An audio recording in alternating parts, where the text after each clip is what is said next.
வணக்கம். மத்திய அரசு ஊழியர்களுக்கான அகவிலைப்படி உயர்வோடு நிலுவைத் தொகை தொடர்பான ஒரு தகவலை தான் இப்ப நம்ம பார்க்க போறோம். மத்திய அரசு ஊழியர்களுக்கான அகவிலைப்படியானது 4% ஏற்றப்படும் என்று மத்திய அமைச்சரவையில் ஒப்புதல் வழங்கப்பட்டுள்ள நிலையில், இந்த அகவிலைப்படியானது தற்பொழுது 50% எட்டும் என்று தெரிவிக்கப்பட்டுள்ளது.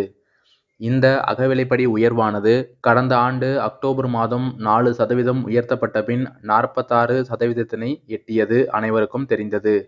இந்த அறிவிப்பானது அக்டோபர் மாதம் வெளியானது. ஆனால் இந்த தொகையானது ஜூலை 1ஆம் தேதி முதல் பொருந்தும் என்றும் தெரிவிக்கப்பட்டுள்ளது. அதனைத் தொடர்ந்து இந்த வருடமும் இந்த மாதம் அகவிலைப்படியானது 4% ஏற்றப்படும் என்று அமைச்சரவையில் தெரிவிக்கப்பட்டுள்ள நிலையில், இது 50% எட்டும் என்றும், அதேபோல் ஜனவரி மற்றும் பிப்ரவரி மாதத்திற்கான நிலுவைத் தொகையும் சேர்த்து வழங்கப்படும் என்றும் தெரிவிக்கப்பட்டுள்ளது. இதனால் மத்திய அரசு ஊழியர்கள் மற்றும் ஓய்வூதியதாரர்கள் பயனடைவார்கள். இந்த தகவலை உங்களது உறவினர்கள் மற்றும் நண்பர்களுடன் பகிருங்கள். நன்றி.